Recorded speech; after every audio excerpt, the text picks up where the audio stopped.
What's up, everybody? I'm Brian Edwards with MajorWager.com. Let's get you updated on the NFL as the Divisional Round playoffs, the NFL's version of the Elite Eight, if you will, get started on Saturday. We'll start with the curtain jerker, which is the Rams at the Packers. The Rams go into Seattle and win 30-20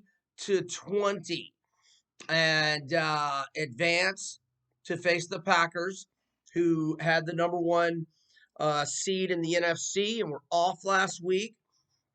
And the Packers are 6.5 point favorites at most books. The total either 45.5 or 46, depending on where you're shopping. Aaron Donald and Cooper Kupp are both a little banged up. I'm making this video on Tuesday, early afternoon on January 12th, so we won't have more clarification on their statuses until later in the week.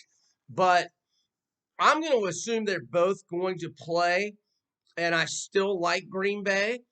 And while the number is beneath the key number or south of the key number of 7, I think you go ahead and play Green Bay. That's what I'm going to do. I've got some stats that will lend some understanding, hopefully, of my thought process here. First off, the Packers are 7-1 straight up, 5-3 against the spread at home. The only loss coming when Aaron Jones was out, and they lost to Minnesota because Dalvin Cook ran all over them. Other than that, though, the Packers have gone undefeated at home, and first off, they bring a 6-game winning streak into the playoffs, 4-2 against the spread during that stretch. During the 6-game winning streak, all 6 wins by 7 or more, 5 of them by 8 or more, 4 of them by 14 points or more.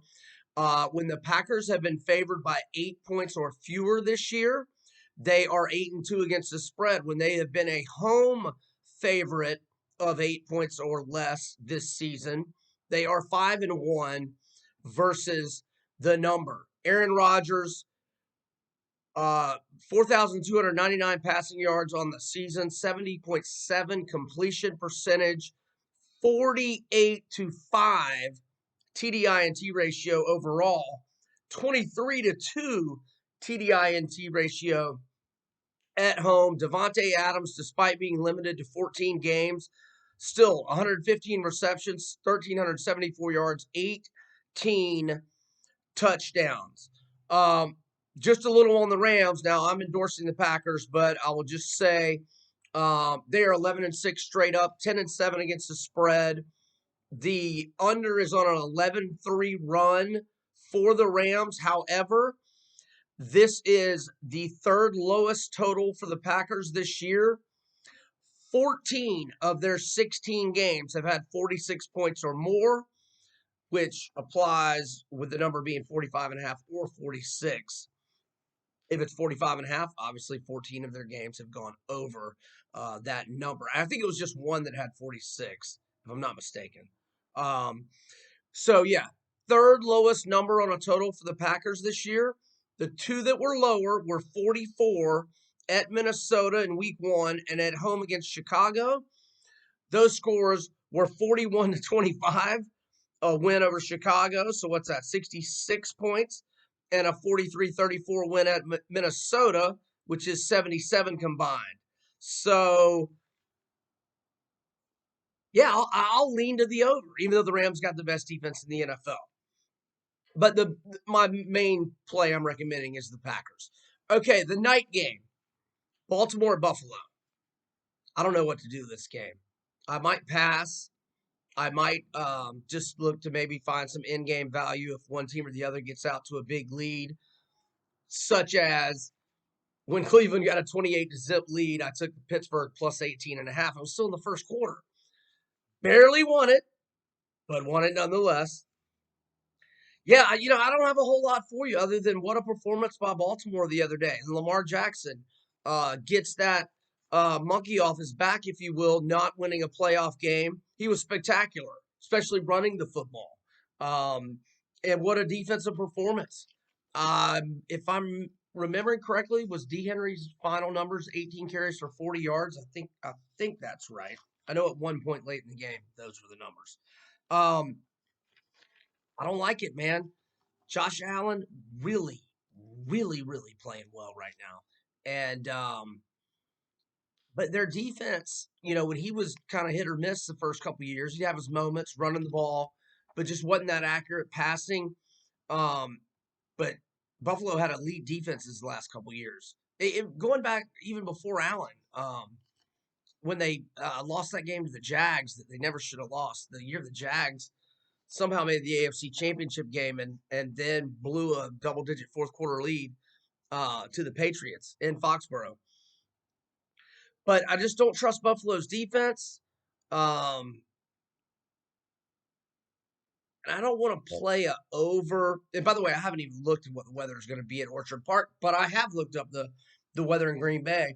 And it's going to be low 20s, high teens, and 9 to 10 mile an hour winds, but only like a 15% chance of precipitation. So probably no snow. Um, but I don't know what it's going to be like in upstate New York. I'm just not sorry. Hadn't looked at the weather.com before I came on here. All right, Cleveland at KC. I'm going with Cleveland plus 10.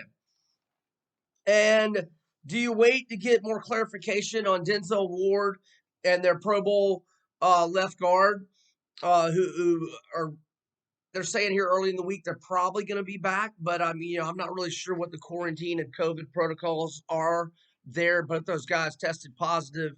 I don't know, within the last 10 days or so, or maybe early last week. I'm not certain on that. But Kansas City is mired in a 1-7 against the spread slump. Um, they are 3-5. They're favored by 10, by the way. I'm sorry if I didn't mention that. They're favored by 10, total 56. They are 3-5 against the spread at home this year. They're 2-4 against the spread as a double-digit favorite this year.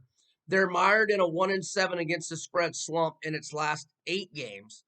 And during that 8-game stretch, they haven't won by more than 6 points once. Not once. In fact, actually, never mind. Not even going to go there. But yeah, so they're favored by 10, and they have not won by more than 6 in 8 consecutive games. Now, the last 6 road games for the Browns, 5-1 straight up, the only loss being at the Jets. But remember, the Browns had all their wide receivers out for that game. And in that 6-game stretch on the road, Baker Mayfield, incredible 16-1 TDI&T ratio in the last 6 road games, 5 wins. That's ridiculous. The one loss, he didn't have any of his receivers. So now Cleveland's overall numbers as a dog are not overly impressive. 3-4, both straight up and against the spread. 7 games as a dog. This is their richest underdog spot. Have not been a double-digit underdog. And look, last 11 games overall, regardless of venue for Mayfield, 19-2 TDI&T ratio. Pretty impressive. Cleveland's lost by double digits only 3 times all season. They lost 16-6 at home to Vegas. But they haven't lost by more than 10, which would be a loser if you're getting plus 10, since they lost week 6 at Pittsburgh and week 1 at Baltimore. 2 very good teams beat them by double digits when Cleveland was on the road, but way, way back in week 1 and week 6. So nobody has been manhandling Cleveland lately. And going to have their head coach back. Probably, maybe, going to have 2 of their starters back, one a Pro Bowl left guard, the other being Denzel Ward, a starting DB. So I like Cleveland. And then there's Tampa Bay at New Orleans. And we're early in the week here, and I am undecided. Obviously, New Orleans dominated. I mean, dominated Tampa Bay in 2 meetings. But as we all know in sports, whether it's football, basketball, even baseball in a 3-game series, it's hard to beat a team 3 times in a row in one season. Or baseball, that's a bad comparison. football and basketball. It's hard to beat somebody 3 times in a row in 1 year. And you know how many times Tom Brady has been beaten 3 times in a row in one season? Try never, ever, never, ever, ever.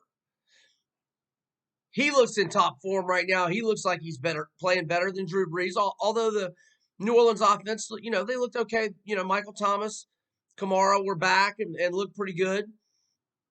But this is not the Superdome in a vintage year. There's no fans.